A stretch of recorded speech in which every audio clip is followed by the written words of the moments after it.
যদি আপনার মনে হয় যে দেয়ালে পিঠ থেকে গেছে, কেউ কিছু করতে পারছে না আপনার জন্য, আপনি পরিপূর্ণ ইয়াকিনের সাথে, দৃঢ় বিশ্বাসের সাথে এই 4টা আমল নিয়মিত করবেন। সকল পেরেশানি থেকে, সকল টেনশন থেকে বের হওয়ার পথ আল্লাহ তাআলা অলৌকিকভাবে তার জন্য আবিষ্কার করে দিবেন ইনশাআল্লাহ। গুলি মিস হতে পারে, আপনার দোয়া মিস হবে না। আমি এমন এক ভয়াবহ বিপদে আছি যা থেকে উত্তরণের কোনো পথ আমার সামনে খোলা নাই, এমন কোন আমল শিখিয়ে দিবেন যে আমলের মাধ্যমে এই ভয়াবহ বিপদ থেকে আমি রক্ষা পেতে পারি। ভাইরা আমার, এই ধরনের প্রশ্ন আমাদের কাছে অহরহ আসে যে এমন বিপদে আছেন যে বিপদ থেকে আসলে রক্ষা পাওয়ার জন্য আপাত দৃষ্টিতে কোনো পথ করে দু চোখে দেখতে পাচ্ছেন না, এক কথা দেয়ালে পিঠ থেকে গেছে। এইরকম পরিস্থিতিতে একজন ইমানদার আল্লাহ রাব্বুল আলামিনের কাছে তার এই সমস্যাকে তুলে ধরবার জন্য কয়েকটা আমল আমরা বলতে পারি, যে আমলগুলোর মাধ্যমে আল্লাহ তাআলা ওই অসম্ভবকে তার জন্য সম্ভব করবেন ইনশাআল্লাহ।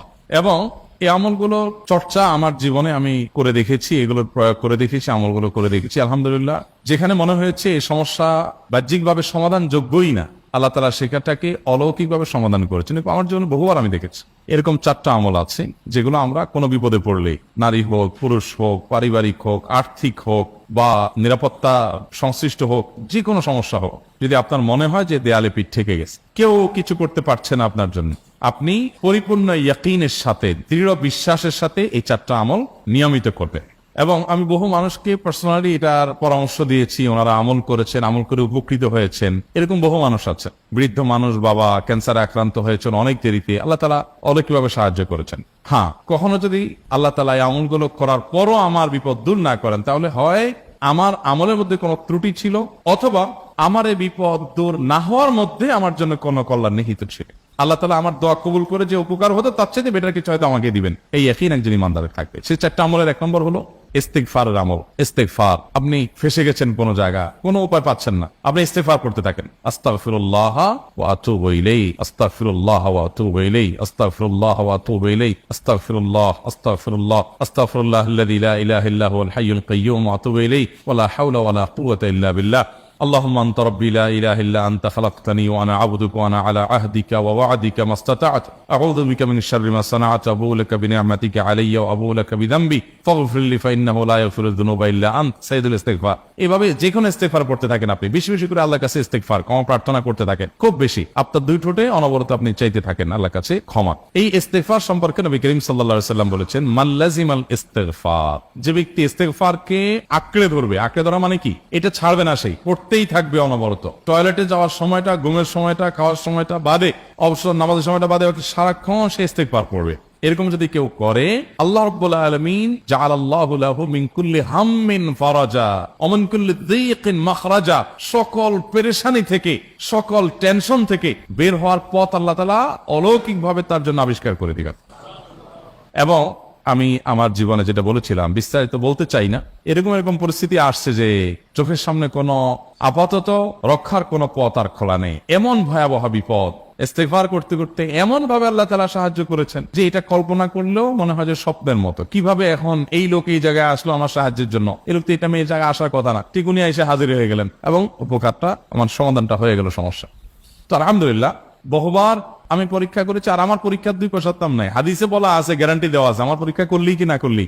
তাহলে একটা আমল হলো কি, ইস্তিগফার। সব সময়ের জন্য এটা কন্টিনিউয়াস করবেন, আর এমনি অবসর সময় ইস্তিগফার করবেন। আরবদের মধ্যে সৌন্দর্য আছে, তারা বিভিন্ন ডাক্তারের ওয়েটিং রুমে বা বিভিন্ন জায়গায় মানুষ যেখানে অপেক্ষা করে পাবলিক প্লেস গুলোতে লিখে রাখে ইস্তিগফার করুন, হাইওয়ে গুলোর পাশে লেখা থাকে ইস্তিগফার করুন, এবং তারা আসলে একটু পরপর দেখা যায় ইস্তিগফার করে। ভালো মন্দ গুণ সবার মধ্যে আছে, তাদের এই ভালো গুণটা আছে ইস্তিগফার বেশি বেশি করা। আমরা ইস্তিগফার সচরাচর এইভাবে অনবরত অবসর সময় করার অভ্যাস অনেকের মধ্যেই নাই, আমরা এটা চালু করবো ইনশাআল্লাহ। বিশেষ করে যখন কোনো সমস্যা হবে তখন ইস্তিগফার চলতে থাকবে মুখে অনবরত, ধীরে ধীরে মহব্বতের সাথে নিজেকে, নিজের পাপ অপরাধগুলোর কথা স্মরণ করে আল্লাহর কাছে মাফ চাইতে থাক, পেরেশানি দূর হবে ইনশাআল্লাহ। 1 নাম্বার 2, দুরূদ।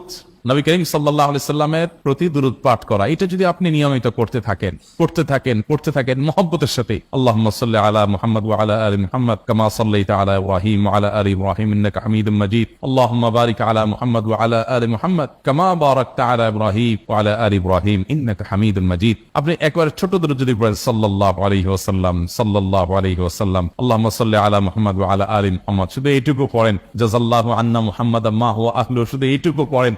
আপনি এভাবে যেই কোনো দুরূদ নবী করিম সাল্লাল্লাহু আলাইহি ওয়াসাল্লামের প্রতি যদি পড়েন এবং পড়তে থাকেন অনবরত, ইস্তিগফারের পাশাপাশি দুরূদের ক্ষেত্রে নবী করিম সাল্লাল্লাহু আলাইহি ওয়াসাল্লাম বলেছেন যে এইটা তোমার জন্য যথেষ্ট হয়ে যাবে। তুমি যদি আল্লাহর কাছে আর কোনো দোয়া করতে না পারো, শুধু দুরূদটা পড়ো, তোমার সব পেয়ে যাও, কিচ্ছু লাগবে না। এক সাহাবী বলছেন, রাসূলুল্লাহ, আমার দোয়ার মধ্যে দুরূদ কত পার্সেন্ট রাখবো? আমি তো আমার অনেক কিছু আল্লাহর কাছে চাইবো, দুরূদ মানে তো নবীজির জন্য দোয়া, মানে আমার জন্য তো আমি দোয়া করবো, আপনার জন্য দোয়া কত পার্সেন্ট করবো? 1/3, 1/4, তারপরে হাফ, এবার বিভিন্ন পার্সেন্টেজ বলছিলেন তিনি। নবী করিম সাল্লাল্লাহু আলাইহি ওয়াসাল্লাম বলেছেন যে হ্যাঁ, এর বেশি করতে পারলে আরো ভালো, আরো ভালো। তো ভদ্রলোক এর বেশি, ওই সাহাবী রাদিয়াল্লাহু তাআলা আনহু, তিনি এর বেশি বাড়াতে বাড়াতে বাড়াতে বাড়াতে একটা পর্যায়ে বলছেন যে আমি সব দোয়া আপনার জন্য করি।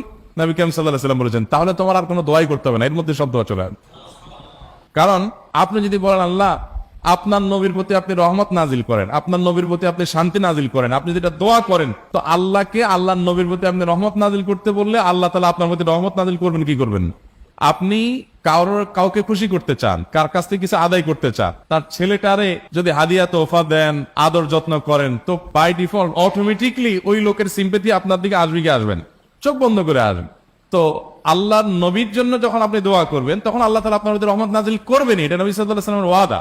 যেই কোনো পেরেশানি, তিনি আরো বলেছেন যদি কেউ দুরূদের আমল করে নিয়মিত, আল্লাহ রাব্বুল আলামিন তার সকল পেরেশানির জন্য যথেষ্ট করে দিবেন। এই আমলটা সবগুলো দূর করার জন্য যথেষ্ট হয়ে যাবে। এই দুরূদের আমলটা আমি দেখেছি সুবহানাল্লাহ গুলির মতো কাজ করে। আজকের ঘটনা, এক ভদ্রলোক সকালে একটা টেলিভিশন চ্যানেলে, বেসরকারি চ্যানেলে প্রোগ্রাম শেষ করে নামছিলাম লিফটে, তো উপস্থাপক উনি বলছিলেন যে ভাই, মানে দুরূদের আমল করে আমি কিছুদিন আগে একটা ইয়াতে মানে এমন একটা অবস্থা যে এইটা থেকে বের হওয়ার কোনো পথ আর নাই, শুরু করলাম দরুদ অনবরত, এরপরে আল্লাহ তাআলা আমাকে এমন ভাবে উদ্ধার করলেন আমি কল্পনা করতে পারি। আলহামদুলিল্লাহ, এই আমলগুলো করে অনেক ভাইরা আমাকে অভিজ্ঞতা জানাইছেন যে আলহামদুলিল্লাহ তাদের অভিজ্ঞতা হলো কি খা। ওই যে বললাম, কখনো যদি আল্লাহ তাআলা আপনার দোয়া কবুল না করেন, তাহলে হয় আমার ত্রুটি আছে, আর না হলে আমার জন্য আল্লাহ তাআলা এর চেয়ে বেটার কিছু রেখেছেন, আমি সেই ইয়াকিন রাখবো ইনশাআল্লাহ। আর এই দোয়াতের সমাধান হবেই হবে, সে বিশ্বাস থাকতে হবে। নবী করিম সাল্লাল্লাহু আলাইহি ওয়াসাল্লাম বলেছেন, হাদিসে কুদসিতে আল্লাহ বলেছেন, আনা ইনদাযান্নি আবদি বি, বান্দা আমার প্রতি যেমন ধারণা করে আমি তেমন আচরণ করি। আপনি যদি চিন্তা করেন করে দেখি হয় কিনা, দেখি ট্রাই করি, তাহলে ওই আল্লাহ তাআলা বলবেন ঠিক আছে দেখতে থাক। আপনি যদি ইয়াকিন করেন যে না, নবী করিম সাল্লাল্লাহু আলাইহি ওয়াসাল্লাম যে বলেছেন, অতএব সেটা হবেই, আর আল্লাহ রাব্বুল আলামিনের কাছে আমি ওইভাবেই চাবো যে আল্লাহ দিবেনই, আমি নিয়েই ছাড়বো, ইনশাআল্লাহ গুলি মিস হতে পারে, আপনার দোয়া মিস হবে না।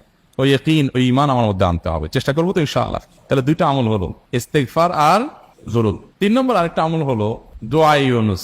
দোয়া ইউনুস, লা ইলাহা ইল্লা আনত সুবহানাক ইন্নী কুনতু মিনাজ জালিমিন। বেশি বেশি পড়তে থাকবেন, যখন বিপদে পড়বেন ইস্তিগফার আর দুরূদ পড়বেন সবচেয়ে বেশি, আর মাঝে মধ্যে দোয়া ইউনুস, লা ইলাহা ইল্লা আনত সুবহানাকা ইন্নী কুনতু মিনাজ জালিমিন। আল্লাহ সুবহানাহু ওয়া তাআলা কোরআনে কারীমে এই দোয়ার পরে বলেছেন, ওয়া কাযালিকা নুনজিল মুমিনিন। এই দোয়া পাঠ করার মাধ্যমে ইউনুস আলাইহিস সালামকে পৃথিবীর ইতিহাসের সবচেয়ে অলৌকিক ঘটনা, সকল সায়েন্স, সকল আপনার বিজ্ঞানের তত্ত্ব সবগুলোকে ভুল প্রমাণ করে দিয়ে ওই জায়গাটার জন্য আল্লাহ তাআলা ইউনুস আলাইহিসকে মাছের পেটে ঢোকার পর সেখান থেকে আবার জীবিত রেখে বের করেছে। অক্সিজেন অভাবে সেখানে এমনি মারা যাওয়ার কথা, আরো নানা কারণে মারা যাওয়ার কথা, তাই না? কিন্তু আল্লাহ তাআলা তাকে রক্ষা করেছেন, কারণ উনি এই বিপদে পড়ার পর থেকে এটা পড়তেছিলেন, লা ইলাহা ইল্লা আনতা সুবহানাকা ইন্নী কুনতু মিনাজ জালিমিন। তো আল্লাহ তাআলা কোরআনে বলেছেন, এটা ইউনুস, তার নবী ইউনুস আলাইহিস সালামকে আল্লাহ তাআলা এর মাধ্যমে রক্ষা করেছেন, সেটা তার জন্য খাস না, এটা তার জন্য স্পেশাল না, বরং আল্লাহ বলেছেন ওয়া কাযালিকা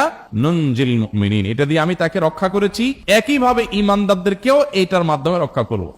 এটা বড় অস্ত্র পেয়ে গেলাম। দোয়া ইউনুস বেশি বেশি পড়বো ইনশাআল্লাহ, লা ইলাহা ইল্লা আনতা সুবহানাকা ইন্নী।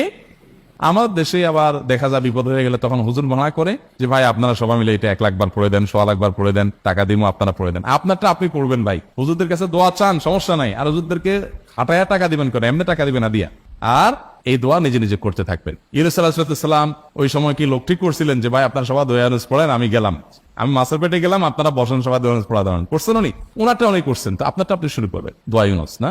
4 নম্বর আমল হলো ইয়া যাল জালালি ওয়াল ইকরাম। এটা বেশি বেশি করে পাঠ করবেন। নবী করিম সাল্লাল্লাহু আলাইহি ওয়াসাল্লাম বলেছেন, আলিজু বিয়াজাল জালালি ওয়াল ইকরাম। ইয়াজাল জালালি ওয়াল ইকরাম, এটাকে তোমরা আঁকড়ে ধরবে। ইয়াজাল জালালি ওয়াল ইকরামের মানে কি? এটা আল্লাহকে ডাকা, আর কিছু না। এবং হাদিসে বর্ণিত দোয়া, এটা মাসনুন দোয়া। ইয়াজাল জালালি ওয়াল ইকরাম মানে হে মহা ক্ষমতার অধিকারী, প্রতাপশালী এবং সম্মানের মালিক। এটা বলার মানে হলো আল্লাহর কাছে নিবেদন করা, যেহেতু আপনার প্রতাপ আছে, আপনার জালাল আছে, আপনার বড়ত্ব আছে, হে বড়ত্বের অধিকারী এবং হে সম্মানের অধিকারী, আপনার যদি এটা আছে, অতএব হে আল্লাহ আপনি আমাকে এটা দান করুন, আপনার সেখান থেকে আমার প্রতি রহম করুন, আপনার সেখান থেকে আমাকে, আপনার বড়ত্ব থেকে আমাকে আপনি হেফাজত করুন, আপনার একরাম থেকে আমাকে আপনি, তা দিয়ে আপনি আমাকে রহম করুন। তো সেই দোয়া আল্লাহ তাআলার কাছে নিবেদন করতে পারি, ইয়া যাল জালালি ওয়াল ইকরাম। এর পাশাপাশি তাহাজ্জুদের নামাজ এবং যে কোনো নফল নামাজ। কারণ নবী সাল্লাল্লাহু আলাইহি সাল্লাম ইজা হাযাবাহু আমরুন সাল্লা, নবীজি সাল্লাল্লাহু আলাইহি সাল্লামের কোনো পেরেশানি শুরু হলে আগে ওযু করে 2 রাকাত নামাজ পড়তেন, ওযু করে 2 রাকাত নামাজ পড়তেন। আমাদের যখন পেটে ব্যথা শুরু হয় আগে কার কথা মনে পড়ে? ডাক্তারের কথা মনে পড়ে। যখন গায়ে জ্বর আসে সবার আগে মনে পড়ে কিসের কথা? নাপা, নাপা, ঠিক না? জ্বর আসছে গায়ে, সবার আগে আমরা কি চিন্তা করি? নাপা।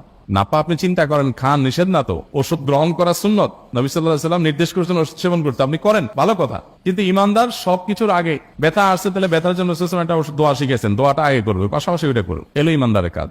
আমরা আজকাল ইমান থেকে অনেক দূরে সরে গেছি। আল্লাহ আমাদের সেই ইয়াকিন দান করুন। তাহাজ্জুদের সময় দোয়া, অনেক বেশি দোয়া কবুল হয়। তাহলে 4টা আমল ইনশাআল্লাহ আপনাকে এই ভয়াবহ বিপদ থেকে উদ্ধার করার জন্য সাহায্য করবে ইনশাআল্লাহ। সে ইয়াকিন নিয়ে করবেন। সেই সাথে as-সাদাকা তারদুল বালা, দান সাদাকা করা, অন্যান্য যে আমলগুলো আছে টুকটাক সেগুলোর সাথে সাথে চালানো। বাকি এই 4টাকে বেসিক্যালি একটু জোরালো ভাবে করতে থাকে।